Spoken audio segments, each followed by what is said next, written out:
Do you agree with Bhargava గారు? అంటే ఇలాంటి సిచ్యువేషన్ ఫ్యూచర్‌లో ఉంటుందా? ఉండబోతోందా? అంటే ఇప్పుడు కరెక్టే. ఇప్పుడు బరువు గారు అన్నది ఏంటనంటే, ఇప్పుడు ఈ మన American policy towards India China గనుక ఆలోచించినట్టయితే, India needs America, there is no doubt. మనం ఇప్పుడు అమెరికా తోటే సర్ప్లస్ ట్రేడ్లో ఉన్నాం, చైనా తోటి ఎంతో డెఫిసిట్లో ఉన్నాం. హ్మ్. అలానే అమెరికా కూడా చైనా తోటి ఎంతో డెఫిసిట్ ట్రేడ్లో ఉన్నది, లార్జ్ వాల్యూమ్స్ ఉన్నాయి, అలా ఉన్నది. అయితే ఇప్పుడు ట్రంప్ రావటం వల్ల మెయిన్ టార్గెట్ చైనా అవుతుంది. అన్నాడు కదా, 100% తారీఫ్స్ వేసేస్తాను కరెక్ట్. అన్నాడు. రష్యా, చైనా 2 పేర్లు పదే పదే తీసుకున్నారాయన. అవును, అందుకని వాళ్ళకు తప్పకుండా ఎఫెక్ట్ పడుతుంది. దాంతోపాటు అంత మనకు ఏది ట్రంప్ వచ్చి మనకు ఏదో ఫేవర్ చేస్తాడు అనేది కాదు. ఒక సింపుల్ ఎగ్జాంపుల్ తీసుకుంటే, అప్పుడు హార్లీ డేవిడ్సన్ కేసు పెట్టి ఇండియాలో ఇంత ఛార్జీలు అవుతున్నాయి, మనం హ్మ్. ఇండియా స్టీల్ మీద ఇంత ఛార్జ్ చేసేద్దాం, ఇంపోర్ట్స్ టారిఫ్స్ వేద్దాం అన్నట్టు వేసేసిండు. హ్మ్. మనకు ఆ, ఏమంటారు అని అంటే,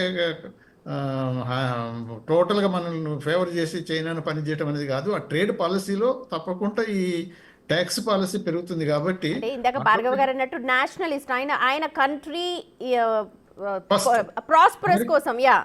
అమెరికా ఫస్ట్ అనేది ఏదైతే ఉందో, అమెరికా ఫస్ట్ అనే పాలసీలో సో అదర్ నేషన్స్ అన్నిటిని టార్గెట్ చేస్తాడు. పర్టికులర్గా ఆయన బిజినెస్ పర్సన్ కాబట్టి కార్పొరేట్ సెక్టర్కు చాలా వరకు హెల్ప్ చేయడానికి ట్రై చేస్తాడు. మేలు జరుగుతుంది, ఎందుకంటే ట్యాక్స్ తగ్గిస్తా అన్నాడు ఓపెన్గా. యెస్. Reduce so taxes. ఆ తర్వాత హ్యారిస్ ప్రామిస్ చేసినప్పుడు కార్పొరేట్ ట్యాక్స్ తగ్గించడం ఏంటి అర్థం లేని మాట. ఎక్కువ నేను మిడిల్ క్లాస్ ఫ్యామిలీస్కి తగ్గిస్తా అన్నది, కానీ కార్పొరేట్ ట్యాక్స్ ట్రంప్కు ఆ, ఎంతైతే విక్టరీకి ఎంత ఆ, డబ్బు హెల్ప్ ఖర్చు అయి. పెట్టి కరెక్ట్ ఎంత సపోర్ట్ చేసిందో, ఈ మిడిల్ క్లాస్ ఉన్న వాళ్ళు హ్యారిస్కు చేయలేకపోయినారు. కరెక్ట్. ఎందుకంటే వాళ్ళంతా ఇది పవర్ఫుల్గా కాదు కాబట్టి, ఎకనామికల్గానైనా పొలిటికల్గా అయినా. అందుకని ట్రంప్ తీసుకునే పాలసీస్ వల్ల మనకు ఇండియా మీద పెద్ద మేజర్ ఎఫెక్ట్ పడకపోయినా కానీ నెగటివ్ ఎఫెక్ట్ కొంతవరకు అయితే పడుతుంది on economic side. Okay. There are many sides కాబట్టి, పొలిటికల్ సైడ్ ఉందనుకోండి, పొలిటికల్ సైడ్ మనకు పెద్ద ఎఫెక్ట్ ఉండదు. పొలిటికల్ సైడ్ ఇంకా కొద్దిగా క్లోజ్గానే ఉండడానికి ట్రై ఇంకొంచెం చేస్తాడు. బ్రదర్‌హుడ్ ఇంకొంచెం ఆ, ఇంప్రూవ్ అయ్యే ఛాన్సెస్ కూడా ఉన్నాయి. ఇందాకే మోదీ గారు కూడా ఆల్రెడీ కంగ్రాచ్యులేట్ చేసేసారు కూడా.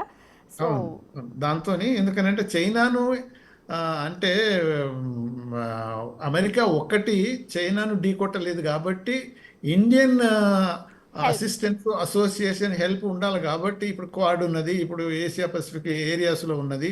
ఇప్పుడు వాళ్ళకున్న తైవాన్ ఇష్యూస్ అయినా, తర్వాత ఇంకా other various expansionist policies China East China సీలో ఏదైతే ఉన్నదో అవన్నీ ఎదుర్కోనికి మన ఇండియన్ ఆ, సహకారం అవసరం అనేది ట్రంప్కు తెలుసు. కాబట్టి ఆ పొలిటికల్ స్టేజ్లో కొంతవరకు ఇంకా క్లోజ్నెస్ పెరగచ్చు, కానీ ఎకనామికల్ స్పియర్లో మాత్రం మనకు పెద్ద అడ్వాంటేజ్ అయితే మాత్రం ఉండదు.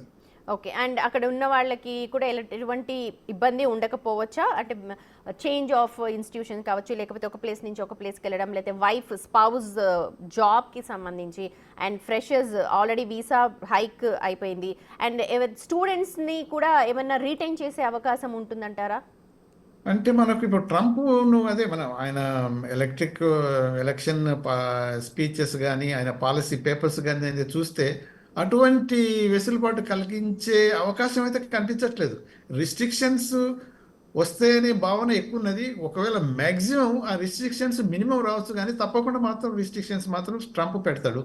దానివల్ల మనకు ఎంత ఫేవరబుల్‌గా మనకు అమెరికా ఉండే అవకాశం ఉంది? అండ్ ఇక్కడ చేంజెస్ ఏమన్నా ఉంటే అవకాశం ఉందా? ఇప్పుడు పొలిటికల్గా ఫస్ట్ అమెరికాని చూద్దాం. అమెరికా ఏమిటంటే క్లీన్ స్వీప్ బై రిపబ్లికన్స్. మొత్తం వైట్ హౌస్ని క్యాప్చర్ చేశారు, సెనెట్ని క్యాప్చర్ చేశారు, హౌస్ని కూడా క్యాప్చర్ చేసే పోతున్నారు. సో ఈ రిపబ్లికన్స్ అనేది ఏంటంటే వాళ్ళు కొంచెం మనకి అడ్వాంటేజ్ కానీ డిసడ్వాంటేజ్ కాదు. ఓకే. సరే, వాళ్ళ కన్జర్వేటివ్స్ కొంత మటుకు వాళ్ళు nationalistic, thoughts. Yeah! Human rights మీద ఎక్కువ వాళ్ళు ఇది చేస్తారు. కానీ ఇండియాకి ఏమిటంటే డొనాల్డ్ ట్రంప్ వల్ల లాభం ఏమిటంటే ఈ China enemy number 1 of America అనేది చెప్పింది డొనాల్డ్ ట్రంపే. అంతకు ముందు దాకా ఏమిటంటే Russia number 1, Russia versus NATO countries మనం భరించాలి అనేది ఒక థియరీ ఉండేది. ఆ థియరీ పనికిరాదని చెప్పాడు ఈయన. బట్ సరే, నడుస్తున్నది అది కూడా ఇప్పుడు. ఎందుకంటే యుక్రెయిన్ని సపోర్ట్ చేస్తుంది పూర్తిగా అమెరికావే. సో అక్కడ దాని మీద ఇంపాక్ట్ ఉంటుందనే దాంట్లో డౌట్ లేదు. దాని తర్వాత ఇంటర్నేషనల్ ట్రేడ్ మీద అమెరికా మీద ఇప్పుడు చైనా ఓవర్ ఎక్స్పోర్ట్ చేస్తున్నది. చైనా చాలా ట్రేడ్ ఇంబ్యాలెన్స్ ఉంది అక్కడ అమెరికాకి చైనాకి, ఇందాక వారు చెప్పినట్టుగా. సో దాన్ని ఒకటి కరెక్ట్ చేస్తాను. ఇండియాకి ఇంకోటి 2 చిన్న విషయాలు ఉన్నాయండి. చిన్న విషయాలు కాదు, పెద్ద విషయాలు. ఒకటి ఏమిటంటే ఇండియా ఎప్పటి నుంచో అమెరికా మీద ఒత్తిడి తీసుకొస్తున్నది. మనకి జనరల్ ఎలక్ట్రిక్ నుంచి జెట్ ఇంజిన్స్ కావాలి మన ఎయిర్ క్రాఫ్ట్ ఇండస్ట్రీ కోసం అనేది. అది ఎలా నాంతరం ఉంది కానీ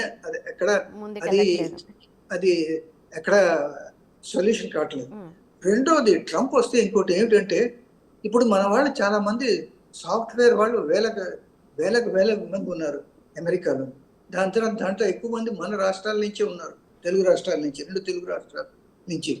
ఇప్పుడు ఏమిటంటే భయం, ఇప్పుడు ఇంతకన్నా ఎక్కువ శాలరీ ఉన్న జాబ్స్లోనే వాళ్ళు తీసుకుంటారు, అంతకన్నా తక్కువ జాబ్స్లో తీసుకోరు. ఎందుకంటే మన వాళ్ళు ఇప్పుడు జస్ట్ ప్రోగ్రామర్స్ కూడా వెళ్ళిపోతున్నారు. సో దాంతో ఏమవుతుందంటే మన దగ్గర కొంచెం ఇండియా నుంచి అక్కడికి వెళ్ళడం ఆగిపోతుంది. మరి అటు నుంచి ఇటు కూడా తిరిగి రావడం కూడా ఎక్కువ అవుతుందో లేదో చూడవలసిన విషయం. సో ట్రంప్ రావడంతో ఇంపాక్ట్ డెఫినెట్గా ఇండియా మీద ఉంటుంది. Okay, right. ఓకే, ఓవరాల్గా అందరినీ ఒకసారి అడుగుతాను. అంటే మనకి ఇండియాకి ఎటువంటి ఎఫెక్ట్ ఉంటుంది ఉండేతరపైన అక్కడ వాళ్ళకి, ఎందుకంటే ఎక్కడున్నా సరే ఇండియన్స్ కావచ్చు లేకపోతే ఇతర కంట్రీస్ వాళ్ళు అమెరికాని క్లీన్గా అబ్జర్వ్ చేస్తుంటారు. అమెరికాలో ఏదైతే జరుగుతుందో ప్రపంచం అంతా కూడా అబ్జర్వ్ చేస్తుంది. కాబట్టి ఫస్ట్ స్టెప్ ఏముండబోతుంది? వినోద్ కుమార్ గారు మిమ్మల్ని అడుగుతాను. ఫస్ట్ స్టెప్ ఏం తీసుకోబోతుండొచ్చు Trump after becoming president? I'm saying, ఇంకా అధికారికంగా చెప్పకపోయినా. అధికారంగా కాకపోయినా కానీ ట్రంప్ ఫస్ట్ స్టెప్ తీసుకోవాల్సింది ఏంటంటే, అనుకున్నది కూడా ఏంటంటే డొమెస్టిక్ పాలసీలో ఫస్ట్. ఓకే, అంటే దేర్ ఆర్ 2, అంటే డొమెస్టిక్ పాలసీ, ఫారెన్ పాలసీ. తర్వాత ఫారెన్ పాలసీలలో కూడా బైలేటరల్ కంట్రీలతో ఉండే పాలసీస్ ఉంటాయి. డొమెస్టిక్ పాలసీలలో ఉన్నట్టయితే ఫస్ట్ ప్రయారిటీ ఆయనకి ఏంటంటే ఎకనామిక్స్, కార్పొరేట్స్. సో ఆటోమేటిక్గా ఆయన అన్నది ఏంటంటే కార్పొరేట్ ట్యాక్స్ తగ్గిస్తా అన్నాడు. అదైతే మాత్రం ఆ స్టేజ్. నెక్స్ట్ ఏంటంటే ఇమిగ్రేషన్ రిస్ట్రిక్షన్ అన్నాడు. సో ఇమిగ్రేషన్ రిస్ట్రిక్షన్ పాలసీస్లో కొన్ని వచ్చేస్తాయి. హార్డ్ కాకపోయినా లిమిటేషన్స్, రిస్ట్రిక్షన్స్ అయితే మాత్రం తప్పకుండా వస్తాయి. దాని తర్వాత ఇప్పుడు కొన్ని ఏదైతే ఇంకొకటి నెగటివ్ పాయింట్ ఆలోచిస్తే ఆయన కొన్ని లిస్టులు తయారు చేసుకున్నాడు. మనం ఇంతకుముందు మన వక్తలు కూడా మాట్లాడినప్పుడు ఆయనకు అపోనెంట్స్ ఎవరైతే ఉన్నారో, పర్టికులర్గా after that what ever capital hill దాని మీద జరిగిన ఇన్సిడెంట్ తర్వాత ఫాలో అప్ యాక్షన్ల మీద ఎంతమంది అయితే ఎగ్నెస్ట్గా ఉన్నారో వాళ్ళ మీద కూడా యాక్షన్స్ మొదలు పెట్టేస్తాడు. ఆయన ఒక ఫ్యాసిస్ట్ కాబట్టి.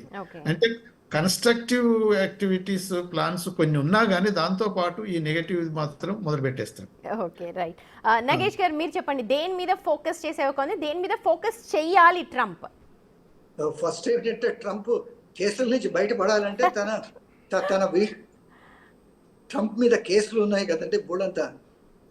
సో ఇప్పుడు ఏంటంటే తనకి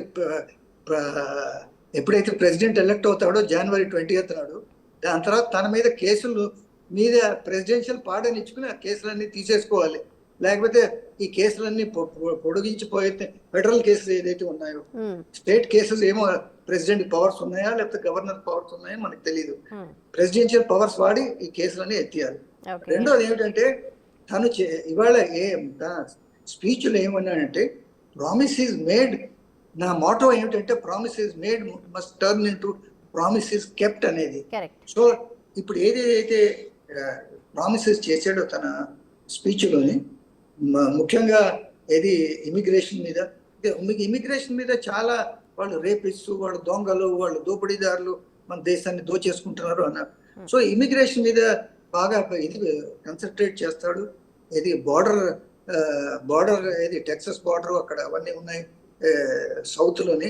ఆ సౌత్లో ఉన్న మెక్సికోతో బార్డర్ని బాగా ఇల్లీగల్ మైగ్రేషన్ ఆపుతాడు.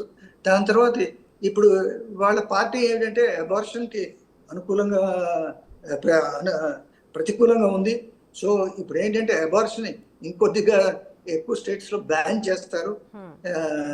దాని తర్వాత వాళ్ళకి ఇది కొంచెం ఏవైతే విరివిగా వెపన్స్, ఐ థింక్ వెపన్స్ మీద కూడా కొంచెం దృష్టి పెట్టాల్సిన అవసరం లేదా? అదొకటి ఇంపార్టెంట్ థింగ్.